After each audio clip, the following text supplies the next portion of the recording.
ബന്ധങ്ങളിൽ നമുക്ക് കടമകൾ മാത്രമേ ഉള്ളൂ, അവകാശങ്ങളൊന്നും തന്നെ ഇല്ല.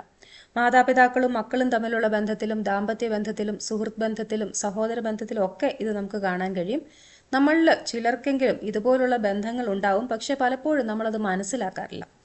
അത്തരം ഒരു ബന്ധം നമ്മുടെ ജീവിതത്തിൽ ഉണ്ടോ എന്ന് തിരിച്ചറിയാനുള്ള ചില പ്രധാന പോയിന്റുകൾ ഞാൻ പറയാം. അത് വെച്ചിട്ട് നമ്മളുമായിട്ട് ഏറ്റവും അടുത്ത ബന്ധങ്ങളെ ഒക്കെ ഒന്ന് വിലയിരുത്തി നോക്കുക.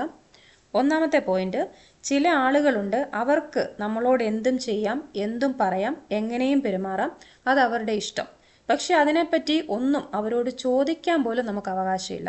അതായത് അവരുടെ ഏത് രീതിയിലുള്ള പെരുമാറ്റവും ഒന്നും മിണ്ടാതെ സഹിക്കുക എന്നുള്ളത് നമ്മുടെ കടമയാണ്. ഇനി നമ്മൾ അതിനെപ്പറ്റി എന്തെങ്കിലും ചോദിച്ചാലും അവർ അതിനെ വെറുതെ ന്യായീകരിച്ചുകൊണ്ടിരിക്കുകയുള്ളൂ. അത് തെറ്റായിരുന്നെന്നോ അതൊക്കെ അവർ മനഃപൂർവ്വം ചെയ്തതാണെന്നോ ഒന്നും അവർ ഒരിക്കലും അംഗീകരിച്ച് തരാനും പോകുന്നില്ല. രണ്ടാമത്തെ പോയിന്റ്, അവരുടെ ശ്രദ്ധിക്കാവുന്ന മറ്റൊരു സ്വഭാവം എന്ന് പറയുന്നത്, അവർ നമ്മളോട് എന്തൊക്കെ ചെയ്താലും എങ്ങനെയൊക്കെ പെരുമാറിയാലും നമ്മളുടെ തിരിച്ച് അവരോടുള്ള പെരുമാറ്റത്തിൽ ഒരു മാറ്റവും വരാൻ പാടില്ല എന്നുള്ള ഒരു നിർബന്ധമാണ്. അതായത് അവർ നമ്മളെ ഏതൊക്കെ രീതിയിൽ വേദനിപ്പിച്ചാലും നമ്മളോട് എത്രയൊക്കെ മോശമായിട്ട് പെരുമാറിയാലും നമുക്ക് തിരിച്ച് അവരോടുള്ള സ്നേഹത്തിലും കരുതലിലും ഒരു കുറവും വരരുത് എന്ന് ചിന്തിക്കുന്നവർ. അവരെ സംബന്ധിച്ചിടത്തോളം അവരെ ഏത് രീതിയിൽ ട്രീറ്റ് ചെയ്താലും തിരിച്ച് നല്ല രീതിയിൽ അവരോട് പെരുമാറുക എന്നുള്ളത് നമ്മുടെ കടമയാണ്. മൂന്നാമത്തെ പോയിന്റ്, നമ്മൾ ചെയ്തു കൊടുക്കുന്ന കാര്യങ്ങൾക്ക് യാതൊരു വിലയും ഉണ്ടാവില്ല എന്നുള്ളതാണ്. അതായത് ഇത്തരം ബന്ധങ്ങളുടെ പ്രത്യേകത എന്ന് പറയുന്നത്, ഒരാൾ എല്ലാം അങ്ങോട്ട് ചെയ്തു കൊടുക്കാനും മറ്റേയാൾ ഇങ്ങോട്ട് വാങ്ങിക്കാനും മാത്രമായിട്ടിരിക്കുന്ന ബന്ധങ്ങളായിരിക്കും. അവിടെ എനിക്ക് അവകാശങ്ങൾ മാത്രമേ ഉള്ളൂ എന്ന് ചിന്തിക്കുന്ന ആൾക്ക് മറ്റേയാൾ ചെയ്യുന്ന കാര്യങ്ങൾക്ക് യാതൊരു വിലയും ഉണ്ടാവില്ല.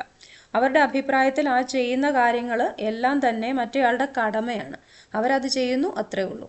ഈ ഒരു കാര്യവും പല ബന്ധങ്ങളിലും വളരെ ശക്തമായിട്ട് കാണാൻ കഴിയുന്ന ഒരു കാര്യമാണ്. നാലാമത്തെ പോയിന്റ്, അവരിൽ നിന്നും നമ്മൾ ഇങ്ങോട്ട് പ്രതീക്ഷിക്കുന്ന ഏറ്റവും ചെറിയ കാര്യങ്ങളെപ്പറ്റി പോലും അവർക്ക് യാതൊരു കരുതലും ഉണ്ടാവില്ല എന്നുള്ളതാണ്. കരുതലില്ല എന്ന് മാത്രമല്ല, അത് ചെയ്യാത്തതിനെപ്പറ്റി നമ്മൾ എന്തെങ്കിലും ചോദിച്ചാൽ വെറുതെ എന്തെങ്കിലും ന്യായീകരണം പറയുകയോ അല്ലെങ്കിൽ നമ്മളെ ഇങ്ങോട്ട് ചാടിക്കടിക്കാൻ വരികയോ ചെയ്യുന്ന ഒരു സ്വഭാവമായിരിക്കും അവരുടേത്. കാരണം അവരെ സംബന്ധിച്ചിടത്തോളം നമ്മൾ അങ്ങോട്ട് ചെയ്യേണ്ട കാര്യങ്ങൾ മാത്രമാണ് നിർബന്ധമായിട്ടുള്ളത്. നമ്മൾ അവരിൽ നിന്നും പ്രതീക്ഷിക്കുന്ന കാര്യങ്ങളൊക്കെ ചെയ്യണമെന്നൊരു നിർബന്ധമുള്ള കാര്യമല്ല.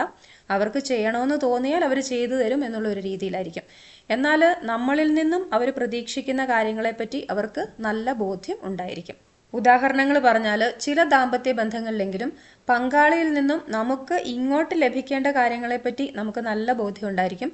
എന്നാൽ പങ്കാളി നമ്മളിൽ നിന്നും പ്രതീക്ഷിക്കുന്ന കാര്യങ്ങൾ നമ്മൾ അങ്ങോട്ട് കൊടുക്കുന്നുണ്ടോ എന്ന് നമ്മൾ ഒരിക്കലും ചിന്തിക്കാറില്ല. അതുപോലെ തന്നെ ചില മാതാപിതാക്കൾ മക്കൾക്ക് അവരോടുള്ള കടമകളെപ്പറ്റി അവർക്ക് നല്ല ബോധ്യം ഉണ്ടാവും. എന്നാൽ മക്കളോട് തങ്ങൾക്കും ചില കടമകളുണ്ടെന്നും മക്കളോട് തങ്ങൾ ചെയ്യേണ്ട ഉത്തരവാദിത്തങ്ങൾ തങ്ങൾ ശരിയായിട്ട് ചെയ്തിട്ടുണ്ടോ എന്നൊന്നും അവരൊരിക്കലും ചിന്തിക്കാറേയില്ല. അതുപോലെ തന്നെ തിരിച്ചും മക്കളെ സഹായിക്കാൻ എപ്പോഴും തയ്യാറായിരിക്കുന്ന മാതാപിതാക്കളെ പല രീതിയിലും തങ്ങളുടെ ആവശ്യങ്ങൾക്കായി അമിതമായി ഉപയോഗിക്കാൻ ശ്രമിക്കുന്ന മക്കളുമുണ്ട്. അടുത്ത പോയിന്റ്, നമുക്ക് വേണ്ടി ചെയ്തു തന്ന കാര്യങ്ങളെ പറ്റിയുള്ള അമിതമായുള്ള കണക്ക് പറച്ചിലാണ്. കേട്ട കുറേ അധികം അനുഭവങ്ങളുടെ അടിസ്ഥാനത്തിൽ പറയുകയാണെങ്കിൽ, ബന്ധങ്ങളിൽ ഒരു വാക്കുതർക്കമോ മറ്റോ ഉണ്ടാവുമ്പോൾ പലപ്പോഴും സ്വന്തം ഭാഗം ന്യായീകരിക്കാനോ മുഖം രക്ഷിക്കാനോ ഒക്കെയുള്ള ശ്രമങ്ങളുടെ ഭാഗമായി തങ്ങൾ ചെയ്തു കൊടുത്ത കാര്യങ്ങൾ എടുത്തു പറഞ്ഞ് മറുവശത്ത് നിൽക്കുന്നവരിൽ സമ്മർദ്ദം ചെലുത്തി അവരുടെ കടമകളെ പറ്റി ഓർമ്മപ്പെടുത്താനും അവരെ വൈകാരികമായി തളർത്താനും ശ്രമിക്കുന്നവരുണ്ട്. അതായത് ചെറിയ ചെറിയ കാര്യങ്ങൾ പോലും എടുത്തു പറഞ്ഞ്, അന്ന് ഞാൻ അങ്ങനെ ചെയ്തില്ലേ, ഞാൻ സഹായിച്ചില്ലേ, അതുകൊണ്ട് ഈ കാര്യം എനിക്ക് ചെയ്തു തരേണ്ടത് നിങ്ങളുടെ കടമയാണ് എന്നുള്ള രീതിയിൽ അമിതമായി ഒരാളുടെ പുറത്ത് സമ്മർദ്ദമിടുന്ന രീതി. അതായത് ഈ രീതിയിൽ ചിന്തിക്കുന്ന ആളുകൾ എപ്പോഴും മറുവശത്ത് നിൽക്കുന്നവരിലേക്ക് അമിതമായി കടമാബോധം അടിച്ചേൽപ്പിക്കാനായിട്ട് ശ്രമിക്കും. ഇതുപോലുള്ള ബന്ധങ്ങളിൽ നമ്മൾ പലപ്പോഴും തിരിച്ചറിയാതെ പോകുന്ന ചില കാര്യങ്ങളുണ്ട്. ഇങ്ങനെയുള്ള ആളുകൾ മനഃപൂർവ്വം ചെയ്യുന്ന പല പ്രവൃത്തികൾ കൊണ്ടും നമുക്കുണ്ടാവുന്ന കുറ്റബോധം, നാണക്കേട്, പേടി, അല്ലെങ്കിൽ നമ്മളിലേക്ക് അവർ ഇൻജെക്ട് ചെയ്യുന്ന അമിതമായ കടമാബോധം, ഇതൊക്കെ നമ്മൾ പോലും അറിയാതെ നമ്മുടെ ഉള്ളിൽ നല്ല രീതിയിൽ വൈകാരിക പ്രശ്നങ്ങൾ ഉണ്ടാക്കുന്നുണ്ട്.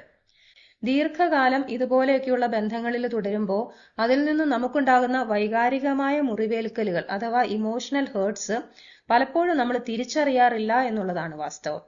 ഇതുപോലെയൊക്കെയുള്ള ബന്ധങ്ങളിൽ തുടർന്നു പോകുന്ന ഒരാളാണെങ്കിൽ ഇനി പറയുന്ന ചില കാര്യങ്ങൾ പ്രത്യേകം ശ്രദ്ധിക്കുക. ഒന്നാമത്തെ പോയിന്റ്, ഒരു പാലമിട്ടാൽ അതിൽ അങ്ങോട്ടും പോകാം ഇങ്ങോട്ടും പോകാം എന്ന് പറയുന്നത് പോലെ ഏതൊരു ബന്ധത്തിലും നമുക്ക് കടമകൾ മാത്രമല്ല അവകാശങ്ങളും ഉണ്ട് എന്ന് മനസ്സിലാക്കുക. അത് ഇല്ലാതാകുന്നു എന്ന് കണ്ടാൽ അത് ഏത് ബന്ധത്തിലാണെങ്കിലും അവിടെ അത് തുറന്നു പറയാനുള്ള ചങ്കൂറ്റം നമ്മൾ കാണിക്കുക തന്നെ വേണം.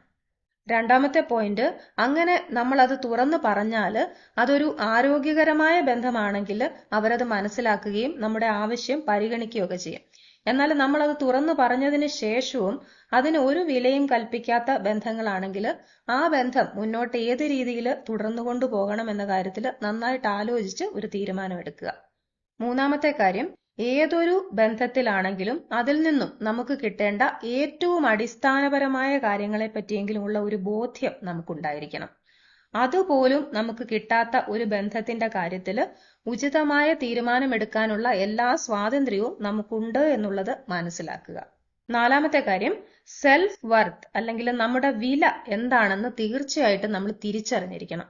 കടമകളും ഉത്തരവാദിത്തങ്ങളും ഒക്കെ ചെയ്തു കൊടുക്കുന്നത് നല്ല കാര്യം തന്നെയാണ്, പക്ഷെ അത് ഒരിക്കലും നമ്മുടെ വില ഇല്ലാതാക്കിക്കൊണ്ടാവരുത്. ഇത്രയും കാര്യങ്ങളൊക്കെ ശ്രദ്ധിച്ചാൽ ഇത്തരം ബന്ധങ്ങൾ നമ്മളെ മാനസികമായിട്ട് ബാധിക്കാതെ സൂക്ഷിക്കാം.